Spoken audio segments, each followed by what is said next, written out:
मुसलमानों के अंदर से जो आतंकवादी है, जो मुसलमान आतंकवादी है, उसके अंदर से भगवान का डर निकल गया है, अल्लाह का डर निकल गया है, इसलिए वो बेगुनाहों को मार जो है ना, ईश्वर की किताब वो गलत नहीं है।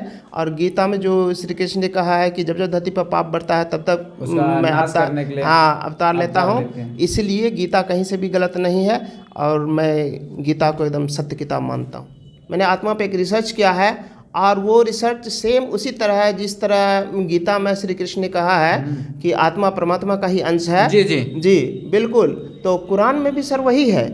मैंने कुरान से आत्मा को यानी रूह को रिसर्च कर लिया है सर। मुसलमान अक्सर अपने आप को मुसलमान कहते हैं और बाकी सबको काफिर कहते हैं। मैंने अपनी किताब में खंडन किया कि नहीं, ऐसा नहीं है। अच्छा। हाँ, आप दूसरे धर्म के लोगों को काफिर नहीं कह सकते हैं, पापी नहीं कह सकते हैं, अधार्मिक नहीं कह सकते हैं। उर्दू में पहली किताब मेरी उर्दू में आई, कुरान और कामयाबी पे। मैं समझता हूँ कि अगर मुस्लिम समाज कामयाबी की तरफ मुड़ जाए तो आतंकवाद की तरफ ध्यान नहीं दें। आतंकवाद को ख़त्म करने के लिए और विश्व शांति के लिए ये पुस्तक लिखा हूँ। मैं चाहता हूँ कि पूरी दुनिया से आतंकवाद का खात्मा हो और विश्व शांति हो।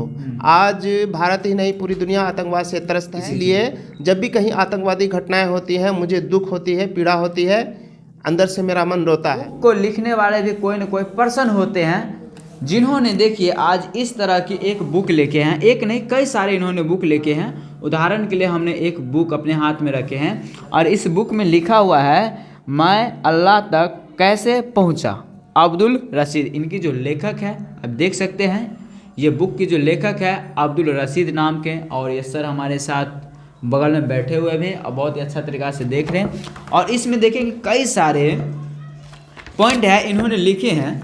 इसमें थोड़ा हम आपको बता दें, इसमें देखिए बताया गया है किताब के बारे में, मेरी बचपन और मेरी पढ़ाई, मैं अल्लाह तक कैसे पहुंचा, मुसलमान और काफिर, जिहाद और फसाद, आतंकवाद का कारण और निवारण। आज पूरी दुनिया में बात करेंगे आतंकवाद से आज पूरा दुनिया जो है आज देश परेशान है।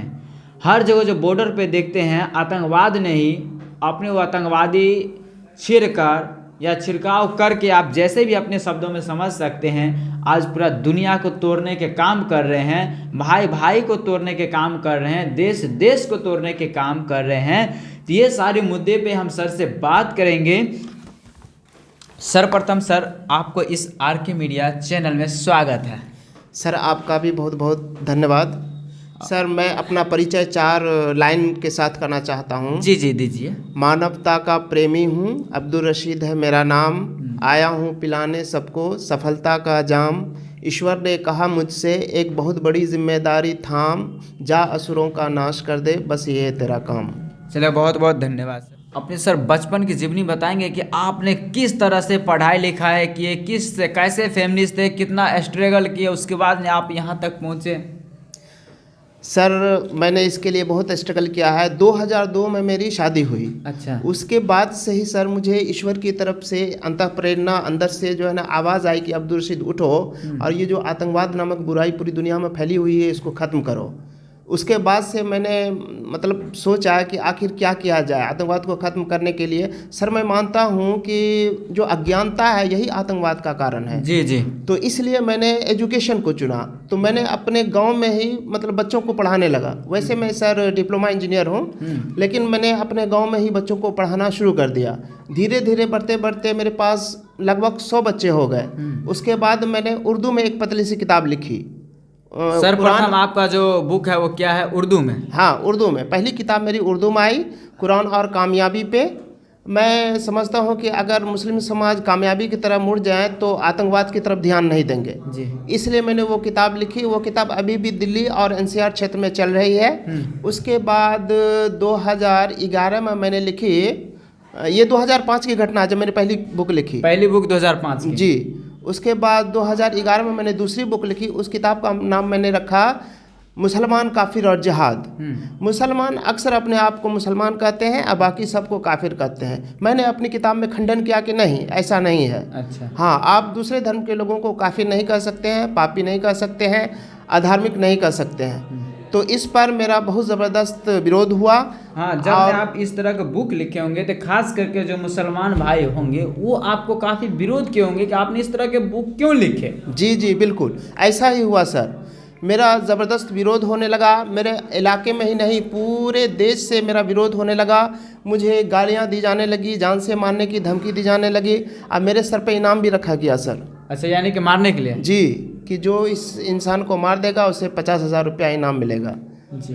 तो मतलब मेरे माँ बाप जो है बहुत मेरे पर दबाव डाले कि ये काम छोड़ दो, लेकिन मेरा मिशन है सर कि जब तक मैं आतंकवाद को ख़त्म नहीं करूँगा तब तक मैं अपने काम में लगा रहूँगा, चाहे मेरा कितना भी विरोध क्यों ना हो। उस समय जो आपके साथ विरोध होता होगा तो आपके अंदर जो कुछ एक ऐसा शक्ति होगा जो आपको पॉजिटिव एनर्जी देते होंगे कि नहीं आप इसमें आगे बढ़ो, विरोध का सामना करो, वो कौन था?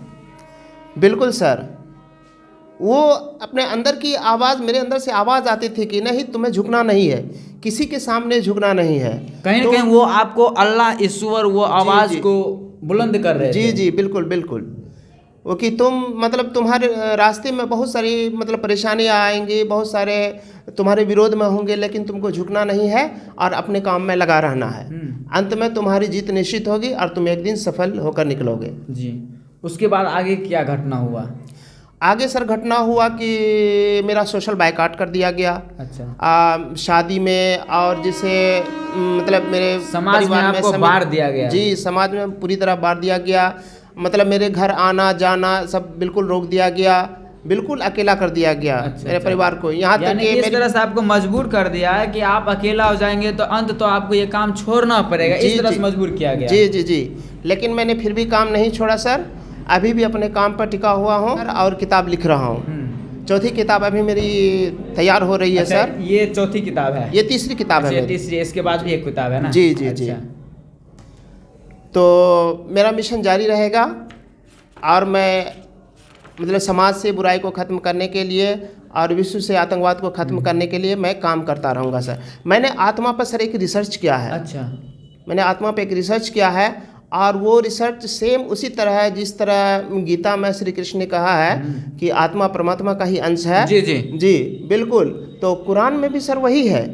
मैंने कुरान से आत्मा को यानी रूह को रिसर्च कर लिया है सर। मैं अपनी किताब के माध्यम से मैं पूरी दुनिया को बताना चाहता हूँ। मतलब आज आतंकवाद जो फैला हुआ है तो इसका साफ मतलब है सर कि मतलब मुसलमानों के अंदर से जो आतंकवादी है, जो मुसलमान आतंकवादी है, उसके अंदर से है भगवान का डर निकल गया है, अल्लाह का डर निकल गया है, इसलिए वो बेगुनाहों को मार रहे हैं। अगर उनके अगर उनके अंदर डर आ जाए, ईश्वर का डर आ जाए, अल्लाह का डर आ जाए, तो निश्चित रूप से वो जो है ना ऐसा काम नहीं करेंगे, आतंकवाद का रास्ता छोड़कर नेक राह पे आ जाएंगे। तो मैंने वो रिसर्च जो किया है इसमें, इस किताब में है रूह और अल्लाह। यहाँ पे देखिए सर। हाँ है रूह और अल्लाह जी। तो इस रिसर्च को मैं मतलब आपके माध्यम से मैं पूरी दुनिया के सामने लाना चाहता हूँ। तो अगर ये रिसर्च पूरी दुनिया में आ गया तो निश्चित रूप से सर मतलब मुसलमानों के अंदर जो है एक ईश्वर का डर, अल्लाह का डर, भय समा जाएगा और वे जो आतंकवाद के रास्ते पे हैं वो रास्ता छोड़ देंगे और नेक राह पे आ जाएंगे। सर आपने इसमें एक शीर्षक लिखे हैं सनातन और इस्लाम। जी। इस पे थोड़ा आप बताएंगे? सर मैं मानता हूँ कि सनातन और इस्लाम एक ही है सर। अच्छा। जैसे सनातन में सर एक परमात्मा का कॉन्सेप्ट है जी।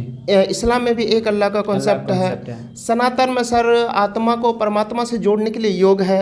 इस्लाम में रूह को अल्लाह से जोड़ने के लिए नमाज है। जी। सनातन हमें ये सिखाता है कि हम मतलब एक आम इंसान से, एक मानव से देवता कैसे बने। इस्लाम में भी है सर कि हम एक इंसान से फरिश्ता कैसे बने। यानी मतलब सनातन कहता है कि अपने अंदर से जो भी पाप कर्म है उसको दूर करो।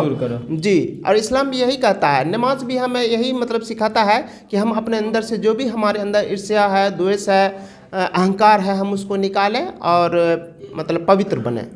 और आपने इसमें एक शीर्षक लिखे है मेरी भविष्यवाणियाँ, ये क्या है सर? मैंने कुछ भविष्यवाणियाँ की हैं सर। अच्छा। कि जैसे मेरे अंदर से मतलब आवाज़ आई कि तुम्हें एक दिन पूरे भारत का सबसे बड़ा पोस्ट मिलेगा। अच्छा। जैसे तुम राष्ट्रपति बनाए जाओगे। जी जी। और उसके बाद और भी सर आप पढ़ लीजिए, खुद पढ़ लीजिए सर उसको। जी जी। और इसमें सर सबसे बड़ा एक क्वेश्चन हमें ये लग रहा है कि मैं कौन हूँ। बहुत सारे समाज में लोग हैं जो अपनी अंतर जो शक्ति है ना उस चीज़ को नहीं जान पाते कि मैं कौन हूँ और मैं दुनिया में कुछ भी कर सकता हूँ। बिल्कुल बिल्कुल। इस पे आपका क्या कहना है?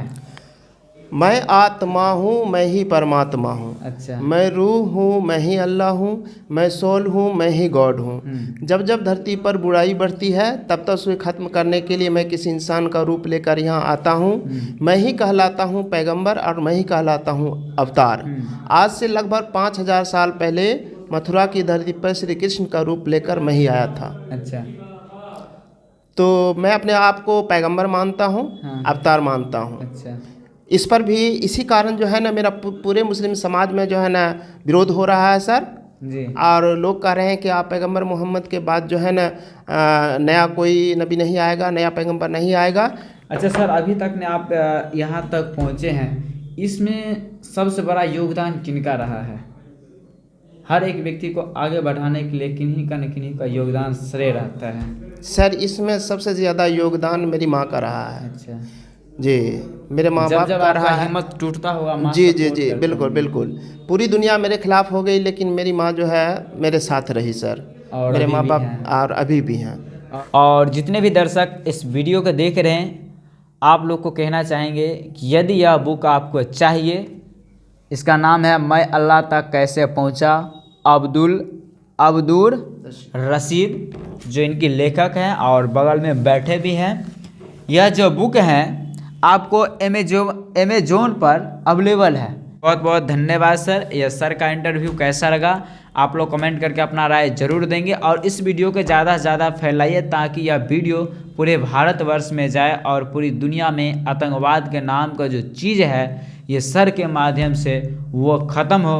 मिलेंगे नेक्स्ट वीडियो में अपडेट के साथ, तब तक के लिए जय हिंद जय भारत।